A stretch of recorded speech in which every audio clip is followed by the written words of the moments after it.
The institutionalized version of the church is oftentimes found to be about the same business, which is killing things that want to live and keeping things alive that want to die. I think it's fair to say if we would fix our identity issue, we would fix our food system. We have that potential to be both the problem and the solution, which I think is just wonderful. You have to experience the degree to which you are sick if you're going to understand the degree to which you are now healthy. Hi, everyone. My name is Derek Eberly. I'm a small business owner and entrepreneur in the ag sector in southeastern Pennsylvania. Today, my guest and I discuss the philosophy and the why behind why we are involved in farming. This is a long, peaceful conversation that requires great depth of thought. I invite you to join us and slow down, relax, and be thoughtful as you enjoy episode 4 of the Prepared and Peaceful podcast, The Neff Effect. On today's episode, we have with us Tyler Neff of Mirror Image Farms. What's the address there, Marietta? Yeah, that'd be Bainbridge. Bainbridge, Pennsylvania. Yep. About an hour from our shops. Mm-hmm. Tyler, thanks for coming on today. Sure. We've been talking about this for some time, and I have definitely been looking forward to it immensely. There is so much to unpack here. So you are a farmer, first and foremost. I think the most impressive thing, at least for me, is grass-fed beef, right? Right. That is an overlap that we share of interest. But also, I want to call you the farmer philosopher. Okay. Is that a fair statement to make? I think it's accurate. So definitely a thinking man. Thanks for coming on. We're going to dig into this a little bit. Do you mind giving us a quick background on who you are and what your farm looks like? Perhaps let's reel it all the way back. When did you start farming? Well, I grew up in farming in a conventional setting. By conventional, I mean dairy herd, 80 cows in a freestall setup, doing your typical cropping system of chemical. We were tillage, then we were adopted the no-till system. So yeah, we had 2 big chicken houses as well. That's what I grew up in. So that was like commercial, conventional farming to the core. Yep. Right. As it is still often done around here. Correct. So that's what I grew up in, and I actually had partnered with that after high school for a few years. So till my 20s, I guess, mid-20s. But somewhere in there, 2007 or so is when we just had cattle health, all sorts. In the dairy herd. So we had health. I was in partnership with Dad for a few years. Owned a few cows, and that was my ideal. I was pursuing my dream at that point. That's how that was what I was doing. Yeah. So I did work off farm at a quarry right out of school, and came home from that because I just decided, regardless of how it goes, farming was where it was at for you. Yeah, that's where I was headed. Yeah. So as a result of the health issues with the cow herd, it basically caused a lot of frustration between my dad and I. Okay. Because you were looking at it maybe from 2 different perspectives? Or? At that point, we might not have been. I was actually pursuing more the university perspective, I guess, is how I'd put that. Like the like professional. The Penn State. Yeah, right. So like whatever's coming out of that system, trying to maybe follow that stuff. Dad was reaching more for recreating something that was very successful for him in the 80s. I see. So, and it's not to say they didn't also do that in other eras or decades, but for Dad, it was the 80s. And so when he was remembering back to that. Yeah, right. So when he's trying to figure out our issue of the 90s, 2000s, he's reaching for the 80s and trying to replicate that. And I'm reaching for, sort of undetermined, reaching for some, whatever's the mainstream protocol. And Pennsylvania has a really good ag system. My faith journey was also, it's not without my faith journey in there as well. So I remember specifically praying in my late teens, that God would make me hungry. Because somewhere in there I recognized that if you're not hungry, you're not going to eat. And so spiritually, this is true as well. So if you're not hungry, you're not interested, you're not going to pursue it. So I recognized that and welcomed that. And for me, as I look back as the hindsight and then engaging that those challenges, of the dairy farm falling apart and not going the way I'd hoped was when I, that's in many ways, that's how I would interpret the answer to the prayer was, you asked for it, you're going to get it. You want it, you got it. So, right. So now looking back, it's the greatest thing that ever happened to have those issues that developed. Even though at the time it was a tremendous hardship. Oh, it was difficult. And causing family tension for sure. Mm-hmm. And what it resulted in is, so my searching led to a spiritual journey first, before it then transferred to a physical reality or expression, or how it affects the natural. Mm-hmm. So where I landed was, and it's years in the process. It's probably, it's good 5 years at least, or maybe more, of a journey where I'm wrestling with this thing. But ultimately in that time, I got real close in my relationship with the Lord, and that side of my life really flourished and developed during that time, during a time of stress. This is when it happens. Go figure that you would have become stronger. So if you want, a lot of people would say that's a dangerous prayer to ask, that God would, make you hungry. But it's I fully believe that's not, you don't have a choice. You have to, there is no better prayer to pray. Yeah. So. And the prayer was to be hungry for growth. Hungry for growth and understanding, and in a relationship with the Lord, just spiritual understanding even. So we agreed as we were preparing for this that it was impossible to have this conversation without the overlay of our spiritual journeys. We got in there pretty early. Yeah. However, we are human beings. There is a spiritual component and there is a physical component, and I think the two cannot be extricated. Right. Right. So I see them more as one today than ever before, and they're more one than they are separate, for sure. Mm-hmm. And this is not a specifically Christian podcast. However, these are the beliefs that you and I hold, and I think it's fair for us to bring them up to levy this because it is the reasons, it is the foundation for the paths that we have both chosen. Right. It's what brings us here on these couches today. Yeah, it's the driving force behind why I'm doing what I'm doing, and it has its outworkings in so many different areas, and that's the content that maybe we'll get into some of that. But yeah, well, I think if people want to learn about your farm, your website is really nicely set up and has a ton of information there as to your backstory. So let's jump into this spiritual journey, because as you said, this is the thing that precedes the physical manifestation of fruit. Right. On my way home today to get ready here for this, I was impressed that I am to throw out my paper of all my questions that I had for you that were very much farming related, but I was to pose the question, do you believe that unity equals uniformity? No, not at all. We've grown up in a very conservative area. I'm not sure what your background is. Mennonite background, but our church was as far as spiritual background, church background was an offshoot of it was a Mennonite church plant. Yeah. But you wouldn't have known it by walking into it. So I really don't. I have Mennonite roots in the family heritage and all that, but I don't have a lot of Mennonite heritage in terms of church upbringing. Gotcha. So myself as well, I have a vast variety of cousins and aunts and uncles. And so this is by no means to bash on any particular subset of these people. We're just kind of creating a framework here of what you and I grew up in. How old are you? 37. Very interesting. And I appreciate my business partner, Eric, is your age as well. And I have been able to learn a good deal, even though it's only a few years difference. I've appreciated the growth that happens in a man's life, especially in his 30s.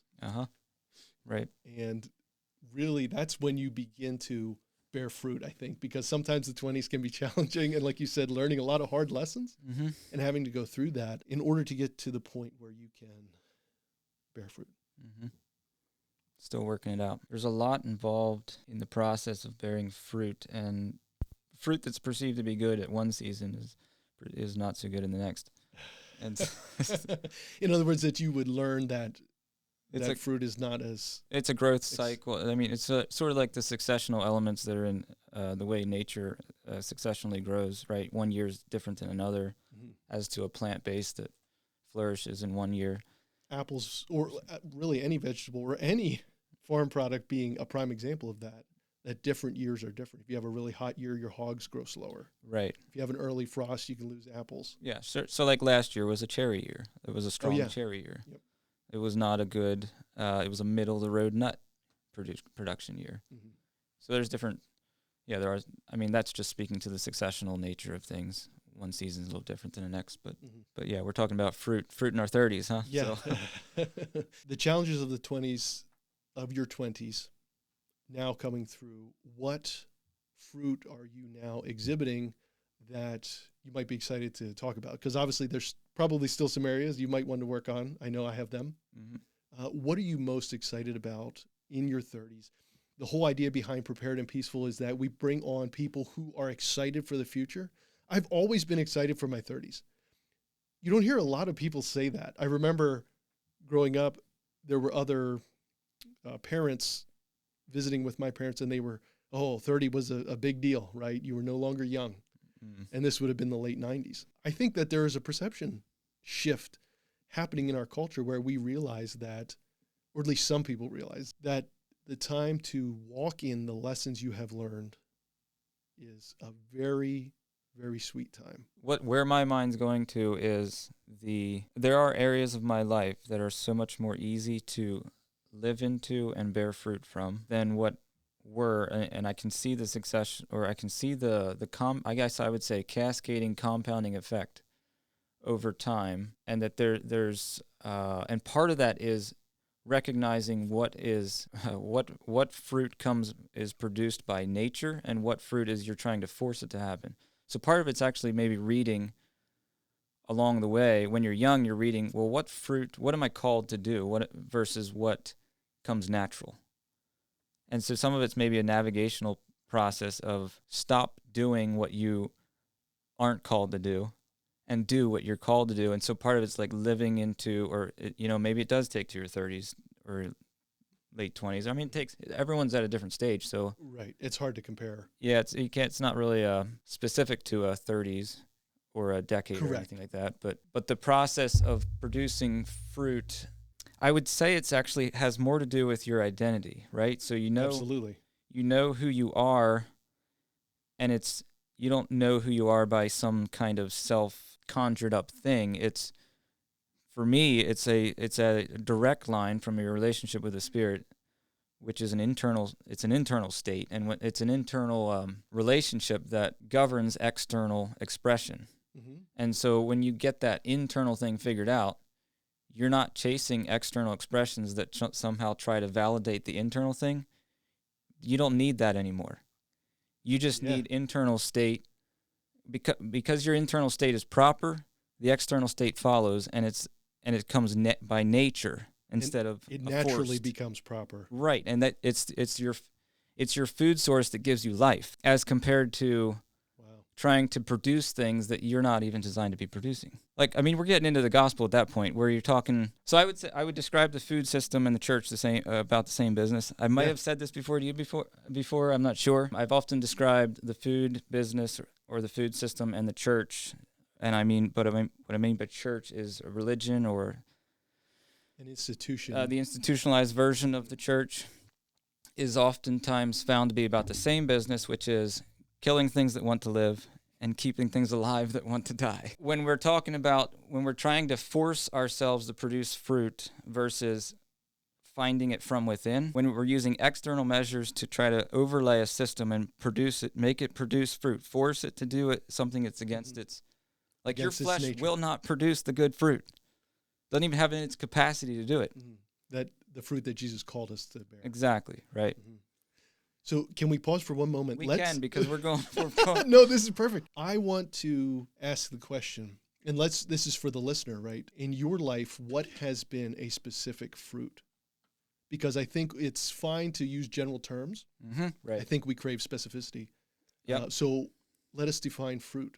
Yes. For Tyler, what has it been in Tyler's life? Sure. Of recent, I have found identity within being the validating source and not the things you do or do not do. Mm-hmm. And not your actions, but who you are. Mm-hmm. So may I ask, I keep backing up, who is Tyler? a co-laborer with Christ. I like that one. I could say, I mean, there's other ways I could say it too, right? I'm more than that, but Yeah. The very root of it is I share the same position as Christ. Can I say it that way? Yeah. A servant. Servanthood. I share the same authority. I share the same, like, this is what he's offering to us. Mm-hmm. At least that's what I've come to understand more and more through the scriptures. You're right, a servant, whether you're reading about, because by extension, we're the body of Christ.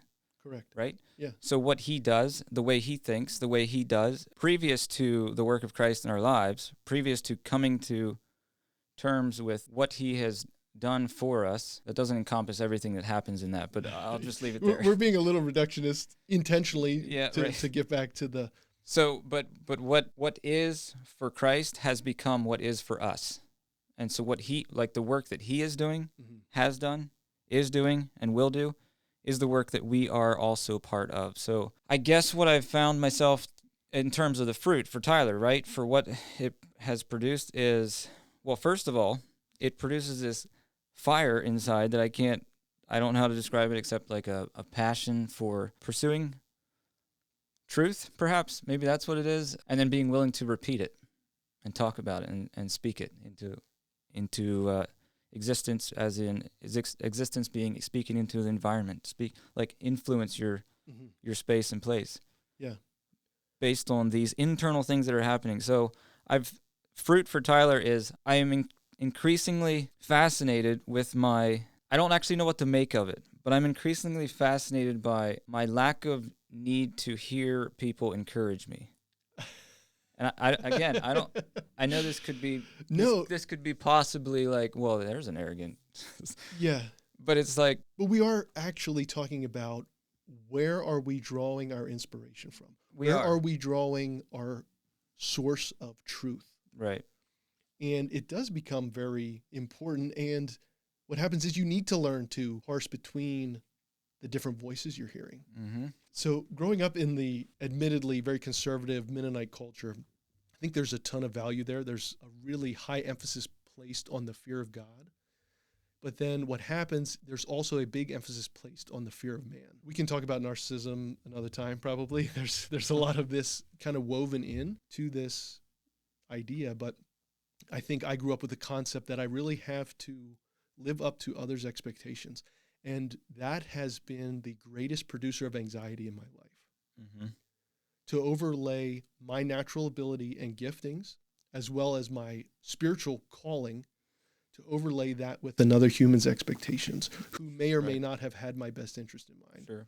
They certainly said they did, but I realized over time that that was not actually the case. They had their own version, and everyone, that's why I brought up the question about unity and uniformity.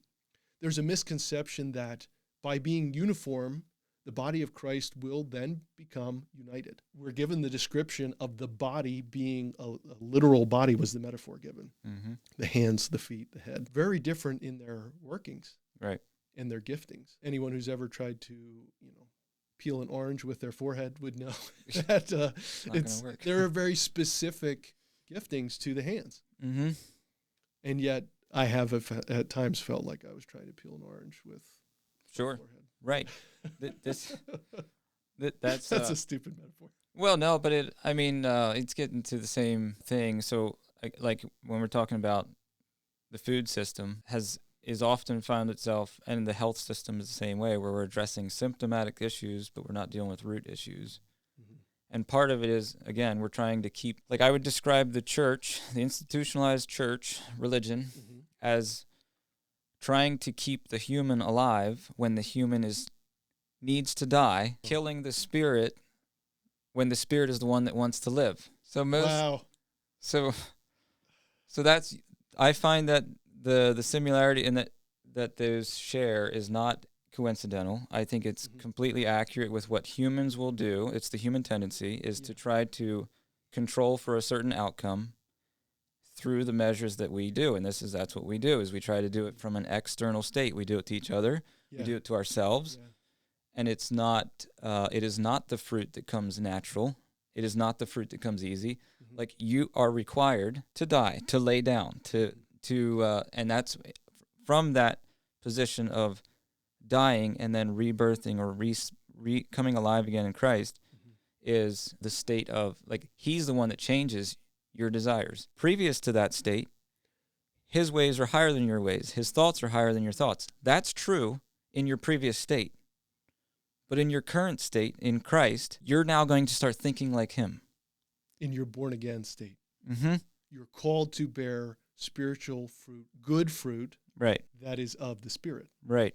And this isn't something that just is going to, I'm not suggesting that this is just something that's going to happen all at once. This is all part of a journey of dying a little more, coming alive a little bit more. It's a regenerative process that is, and I think this is where I was talking about earlier, where it seems like I'm experiencing the cascading compounding effect of feeding that system, of killing what needs, letting die what needs to die, and letting live what needs to live, and what wants to live. Do you have any metaphors from the farm that might be fitting for this? Sure. There's I'll tie a little farming in. Yeah. Again, I grew up in the conventional side, so I'm very familiar with both sides, actually. A lot of what we're trying to do in natural systems in the food system is the conventional agriculture. When you talk about uniformity, they're trying to create monoculturistic systems where we don't want anything to grow. So like a lot of the effort or goal in the conventional system is a set of things that need to die and some things that need to live. But if you took out all the props, the things that you're trying to make live will die. And if they will not produce what they appear to be at this point. If you took out the glyphosate and the nitrogen, yep, your corn crop would fail. Right. And so these are external props that we're adding to the system. It allows you to produce something that actually looks really good. Oh, yeah, a 12-foot tall cornfield is looks the really pride good. of the neighborhood. Yep. And whereas my pastures, in their eyes, don't look good, except more and more, they can't argue. It's starting to look pretty good. Where we take nature, instead of listening or having a relationship with the whole, instead of listening to that or having a relationship with it and then fostering what is within the genetic potential, instead of overlaying it with my agenda. Once again, humans are getting in the way here. Yeah. Our human tendency is we either, in good intentions, we try to produce something. That's the crazy thing about it, is a lot of what we're trying to do is with good intentions. Yes. Just ill-informed or not. You're not actually in relationship with the thing you're doing. We're trying to produce things from environments or in ways that environment would not sustain otherwise without these props, right? So props being the chemical fertilizers and synthetic or even just cheap fuel for that matter, allows us to do a lot of these things. And then you got subsidies in there on the other end that's going to like keep the thing alive. There's all sorts of things that are keeping this thing alive. If you took them away, it would all collapse. The thing being the American commoditized food system. Correct, right. And so when we begin to foster the genetic potential that's within the whole or within the landscape, it requires a whole lot more listening and observing. It requires to nature around us to not just be Yep. a dominating force on it, but to be working in tandem. That's right. With nature. The same way we're co-laboring with Christ, we must co-labor as like we are a member of the whole. We aren't the one that sets the tone for the whole, except maybe we are. Maybe we are as managers, but my point is you can't take your agenda and force it on something irregardless of its nature. Irregardless of its nature. That'd be a good way to say it. Would you say it's fair that if we fix our identity problem as Americans, this is the thing causing disunity, right? We don't realize that we are just humans that live on the same rock alongside one another. Yeah. That if we would fix that identity problem, and we know that there is multiple forces out there, and that's a conversation for another time, exactly what those forces are. Sure. I think it's fair to say if we would fix our identity issue, we would fix our food system. And we fix a whole lot more along the way, because identity being your internal state and what you understand that to be your potential, your calling, your genetic giftings, and your spiritual giftings. If we would be able to come back into a proper relationship with that, we would come back into a proper relationship with the world around us. I think so. With the whole, all that makes up that whole. We would be more interested in hearing the other guy's perspective. Mm-hmm. We would be more interested in hearing the feedback that's coming from the plant base, the insect base, the mammal base. If you're in fisheries, sure. Water quality, water systems. Because that's a big issue we're looking at right now. So observation, that's a huge tool. Do you think that a more detailed observation of the real world is what environmentalists are actually calling for? But it's coming through in a different way because there's anger on top of that, there's disappointment and all of these things. And because we've been fed a left and right line by the powers that be, that we automatically look at the other side as the issue, whereas coming together on some of this stuff and saying, let's actually see what's practical. Mm-hmm. It's a little bit like business where you test something, right? So you're observing and then you run a test based on your observations, right. And then you take back the information, right, and then you create a new hypothesis. Yes, right. I think it's extremely important to be able to adapt or to hold a mode of operation, which is the way we used to do it is probably not how we're going to do it tomorrow. Mm-hmm. How we're going to do it tomorrow is probably not how we're going to do it the following day. Like, we need to be able to update our informational base and then change practice, change the way we do something, or change the way we engage or relate to. I don't think we actually practice that much as a culture. I don't think we practice the welcoming new information for the sake of upgrading our system. Mm-hmm. What do you think that is rooted in? I have seen, even in my personal life, people who have known me as a young man, and obviously a young man makes many mistakes, rubs some people the wrong way. I have seen a reluctance for them to upgrade their information about me. Yeah, sure. And I'm guilty of this myself, and so I've become very aware of this, of other people's growth as well through this time period. What do you think causes that reluctance? Well, I have to wonder if it's even just not seeing that as being the trajectory of maturity. I think if we understood that maturity is a forward motion, or that life is dynamic, it's not static, so it's always moving forward. If we understood that this journey involves constant little upgrades, we would look for it. We would walk toward those things. We'd actually choose it. Yeah. We would choose the things that would test our reality. You talked about testing earlier. Yeah. That's what life's about, is it's all one big, constant little tests all throughout. Yeah. I think some people have tried tests and failed. The number one thing, Grant Cardone wrote a book, The 10X Rule. It states that a human underestimates by 90% the amount of effort that it will take to accomplish something. It will take 10 times the amount of effort that your brain tells you. Now, I think this is a necessary component for humans because we would never start stuff. Right. I think the broad majority of humanity would never start something if we fully understood how much work it would take to accomplish something. Or just how much we don't have the context yet, right? Yeah. Like, the reality is you don't have enough context to make an informed, proper decision. Right. But you're still required to make a decision. Yeah. So you're going to have to, you can't, this is what living organisms are always moving.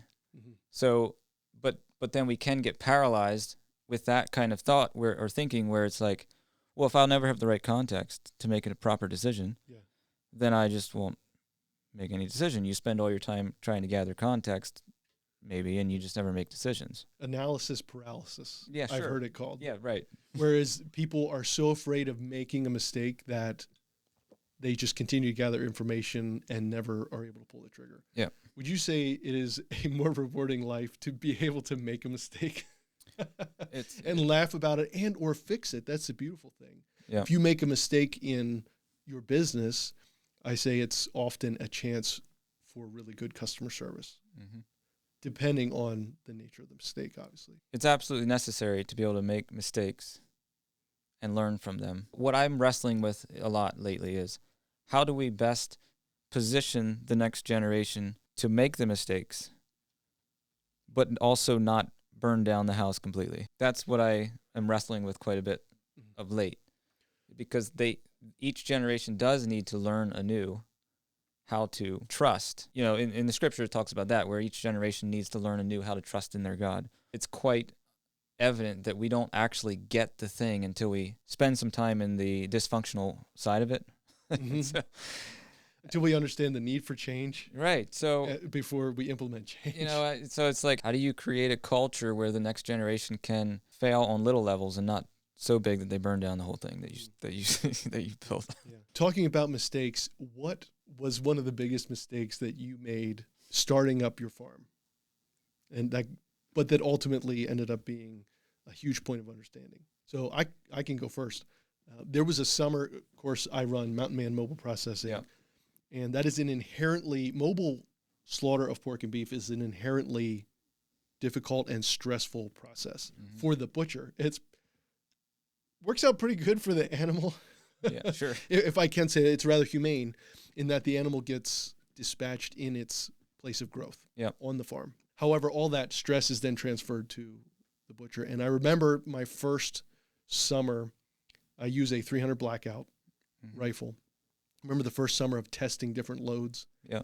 And you can create a picture in your mind of the stress that causes. Now, we ultimately ended up, quite rapidly on a very good setup there, but I really wish that I had a better relationship with truth. And I think some of that is learning to be detailed, learning to be discerning of what you're seeing. And in our case, and I may not put this in the final podcast, but we ended up cutting the heads open in order to ascertain the actual truth, to do 100% shot accountability as to what that was happening, as to what was actually occurring, to see tissue damage and bullet deformation and that kind of thing. So we talked about creating a safe place for younger people to begin to do some testing so that they can get the feedback they need to grow and move on to the next level and the next level. You and I think, would fall into the millennial category. Sure, I think. What is a way that we can set up Gen Z, which is right behind us, and if we don't do it, they're going to catch us. There's some really amazing Gen Z kids. So how do we, as millennials, create a nurturing environment for other generations that follow us to succeed? Yeah. And I might go back even further. Did you, as a young man, receive a nurturing environment for you to make mistakes? So going back to what was the resolution then with the dairy farm as you and your father were working towards a goal and struggling with the health of these animals? What was the ultimate outcome? The ultimate outcome was Dad and I wrestled with the same problem, and we ended up at two different places. Dad ended up at the chemical issues are real, and there's problems there. Some of what we identified was maybe it's related to the GMOs that came in the mid-90s. And we noticed different things as a result, like corn stalks even not decomposing in the field. Decomposing at a much slower rate than their organic counterparts. Right. In the genetic. They would get black, but they wouldn't decompose. So it was really weird. Stuff that we didn't understand, didn't make sense, but we knew we had an issue. So I spent more of my time in the woods, literally, out in our woods, spending time seeking the Lord, really, on this, and developing a relationship in that department or that area of life. And what actually ended up happening was I saw part of that relationship was understanding the principles. There's elementary principles in Hebrews. It talks about, there's 5 of them, but one of them, the first one, was law and faith. And so when I began to recognize that God loves and accepts me as I am, regardless, and so I didn't really have that.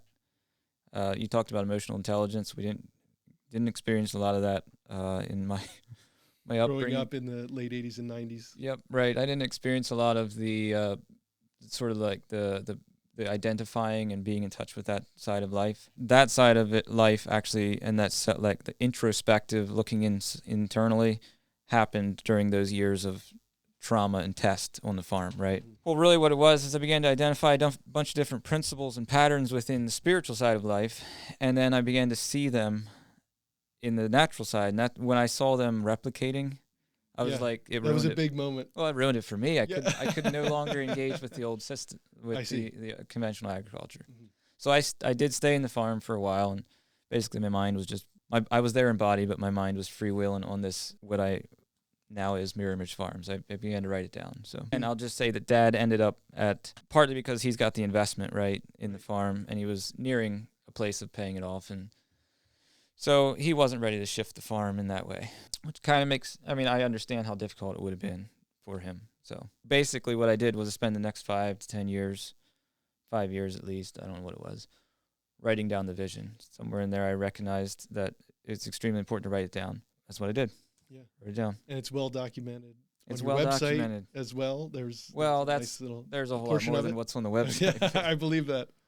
So would you say that in the same way that an individual is called to be renewed and then continuously be sanctified, right? Upgrade little by little these different things. Would you say that it's fair that the human race, generation by generation, is also called to be renewed and continue to be upgraded little by little as we learn things? So, you know, your dad's, I don't think we need to look back poorly on the people in conventional agriculture. That's not our attitude here at all. Right.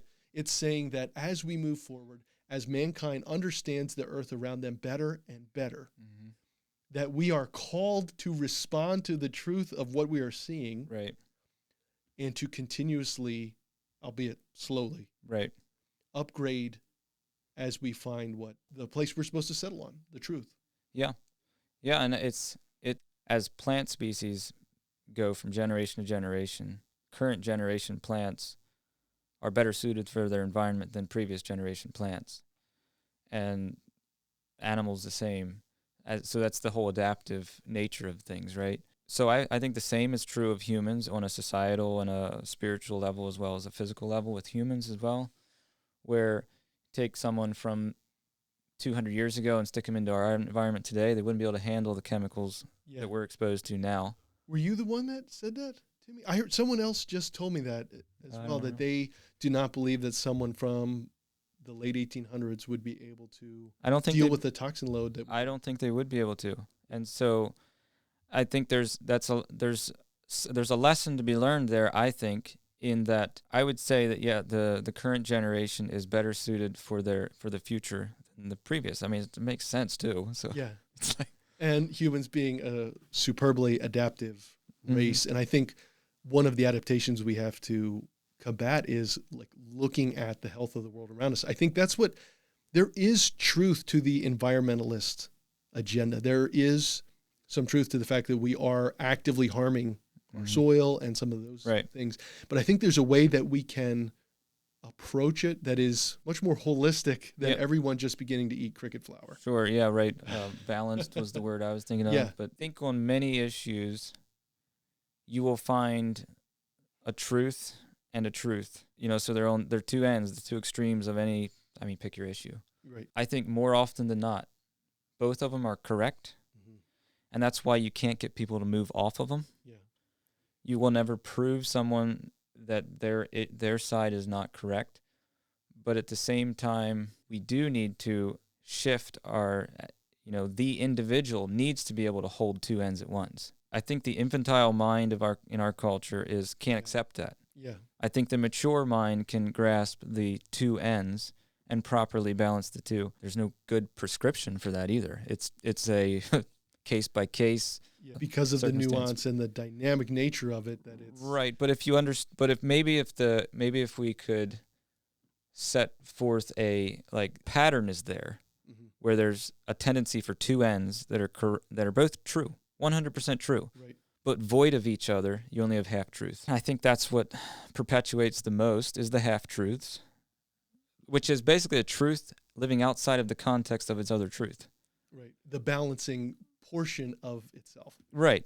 And so I think most of our cultural differences and fights revolve around this thing of these two truths, right, that ultimately need to be held in tension. Yeah. And not we have them separated from each other. That the information, the human's ability to recognize truth is actually been adulterated by forces saying that need to be separated by these two things. Right.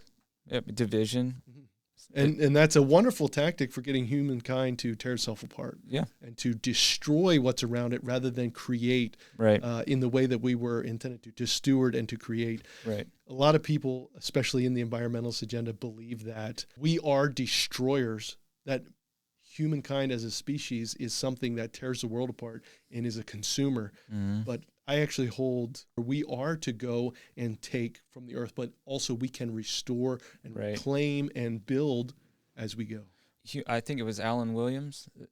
I just recently found out about Alan Williams, this guy. Do you know him? I'm not familiar. Okay, just some guy that's he calls himself a recovering academic. Okay. But he's a scientist that is in the regenerative farming agricultural movement. But he says everything is cascading compounding in effect. So there's nothing is net neutral. You're either cascading compounding effect in a negative or a positive. And this would relate to living systems predominantly, I would say. Living organisms, right? Mm-hmm. So everything is net negative or positive in cascading compounding effect, which means like cascading sequential compounding, meaning it only gets worse as it goes. Right. And so it's gaining momentum. Right, it's gaining momentum. Again, this is the premise for mirror image farms. It's in their name. Mm-hmm. Is when I began to see that the natural principles and the spiritual principles, or this natural realm and the spiritual realm, mimic each other in that they're built on the same principles. Yeah. Same principles, same patterns. Almost like the same designer built both. Yeah, imagine that. Interesting, huh? Yeah. So and this is why Jesus can tell parables all day long, which is basically saying, if you want to understand the kingdom of heaven, here's a story. You're familiar with the natural because you live in the natural. This is our space. This is what we should be familiar with, right? Yeah. We're not all familiar with it, but we should be familiar with the natural. And this is what he's saying is the reason he can tell a parable in that way and say, you want to understand the kingdom of heaven? Look at the natural, is because what he's really highlighting is the principle, the pattern, the thing. Like that's, so I think I would go as far as to say that those principles and the patterns or the design within the thing, I think I would call that Christ. I think I would say that is Christ. He's not the tree, he's not the plant, he's not the animal. He is the design within all those. In the beginning was the Word. Mm-hmm. The Word was with God, and the Word was God. He was with God in the beginning. Without him, nothing was made that has been made. Right. And it's so this is why it's more one than it isn't. And I think we are doing ourselves a great disservice in the way that we have isolated one from the other, where we've taken spirituality and set it over here, and we took the physical earth element and said, well, it says subdue it and dominate it, so let's just do that because, well, it's just going to get burned up in the end. Right. At least that's the perceived way of thinking, is that this earth is just going to, it's got an end game anyway, so let's just exploit it while we're here. Yeah. Whereas when I realized, for me, when I began to realize that the natural systems of physical environment is an expression of Christ, it was like, well, and so the principles, if they're Christ, and if I work in violation of them, I'm violating Christ. Like I can't engage with it in the subdue and conquer mentality anymore. Yeah. I think a lot of people call that colonizer mentality, that this is what is looked at again from, one side of the aisle as being very, very negative. And I think it holds truth, that we are not called just to exploit the world around us, but to, again, steward. Right. Hold the two ends at once. Yeah. Mm-hmm. To have the ability to take, because it is necessary that we take for our survival. Right. For our very survival. Right. We need to eat. Mm-hmm. But then we can also make it better. We can make it more and that's the whole cascading compounding effect. Yeah. Humans, there's the two truths on that end, as far as I'm environmentalist mindset or the typical, and then the exploit the earth, is those are two ends of the possibilities for which humans, or they're trying to reach at least for the two ends. Right. Which is humans have the ability to create cascading compounding negative effects. Yeah. They're doing it quite well. Yeah. And humans have the ability. So to me, what's so fascinating is the very ones that are actually a good chunk of the problem, if not maybe the main problem, are actually the solution. We carry the solution. This is the whole tandem, like co-laboring element that I think is what we're all to be living into. So unpack that for me a little bit. When you say the ones who are the very problem, who specifically are you referencing there? And all of us, right? I mean, all of us can find ourselves in a way exploiting something or doing something in a self-serving way. It could be the land, another's emotions. Correct. It could be a business Yep. dealing. Right. It can be all sorts of things. It could be even how you're engaging with your own self. Oh, whoa. Yeah, that's So you can do it against yourself. Well, that's primarily actually what you do first. Yeah. And then because you do that, you then do it to everyone else around you. Right. That's usually actually how it starts. That's called narcissism. There we go. We brought it back. Yay. So, we have that potential to be both the problem and the solution, which I think is just wonderful. Well, it's such a beautiful juxtaposition. It's a conundrum. Yeah, right. And here's where I find, so I would find environmentalists maybe could be guilty of this, where they're trying to perpetuate a solution or involve themselves with a solution, but they have no real understanding of the problem. And if you do not engage with the problem, you cannot engage properly with the solution. You can try to, and you can assume that you are, but I don't actually think you can properly engage with the solution if you do not do the dirty work of understanding what the problem is and how you perhaps are a part of the problem. Yeah, that's crazy. Like that. This is a lot of what's being handed to. This is where a lot of people they're attaching themselves to solutions when they have no experience. They're not doing with the actual problem. Right. They're not doing they're not doing the work of engaging with the problem. Yeah.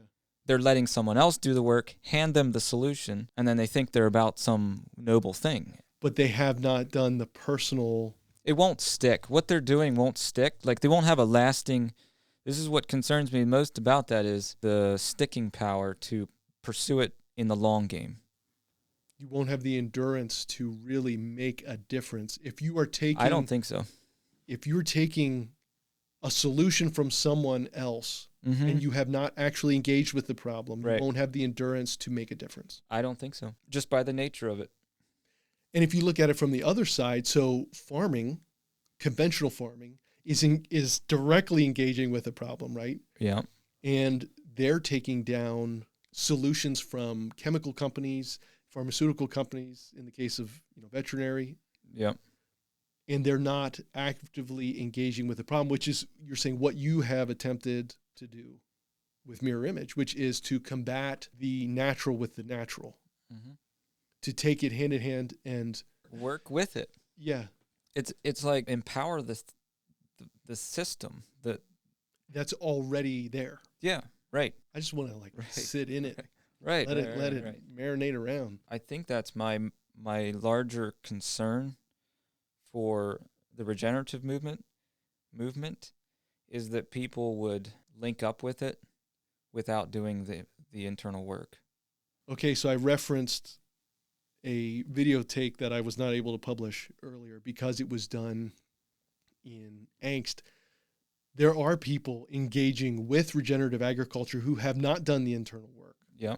There are entrepreneurs Sure. coming into this space, and I think until you really get down and dirty with it, when you actually are the one that owns the cow that has the problem.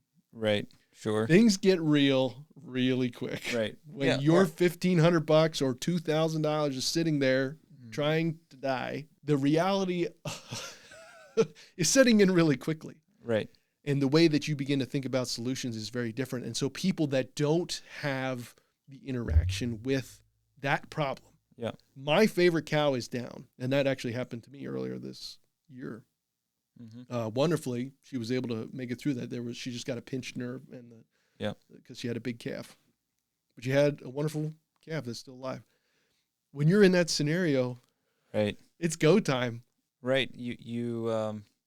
Whenever you're experiencing loss, pain, suffering, this is the place when you engage with that pain, loss, suffering, and you can find the lesson or we're calling it solution, but you can find the lesson or the truth or it's all sorts of things about your internal state are revealed in those places. Yes. These are this is, we're not used to suffering.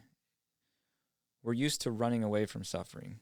If you want to get back to church stuff, I mean, you can, and back to the faith journey, a lot of what we're being told is to look to Jesus and look away from our troubles. And I actually think it's the other way around, is that you look into your troubles and you find Jesus in it. You find the solution within that problem. You're looking for the lesson that is being taught there. You're looking for the pattern.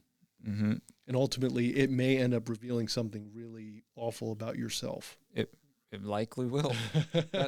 That's where I'm saying, like, this is where nothing's meaningful if it's not measurable. Yes. And nothing's measurable if it's not in the presence of its context or contrast. So when a solution is void of its context, in other words, its context being the problem, is part of this context. When you don't understand the gravity of your situation, then participating in the solution is not meaningful. It doesn't have value. If you go back to some of Jesus' words, when he's saying, those who are forgiven much, forgive much. Those who are forgiven much, engaged with their state, their problem, their condition. Yeah. They were forced to look at it, and through that. Right. And if you don't engage with that, if you don't visit it physically, like you've actually visited it where you are expressing all of the terrible things that happen when we're self-oriented. Mm-hmm. I mean, a lot of things flesh out of that. I would like to say that we can visit that without going there in physical, and we can visit it in our minds. But either way, I think you have to experience or understand the degree to which you are sick if you're going to understand the degree to which you are now healthy.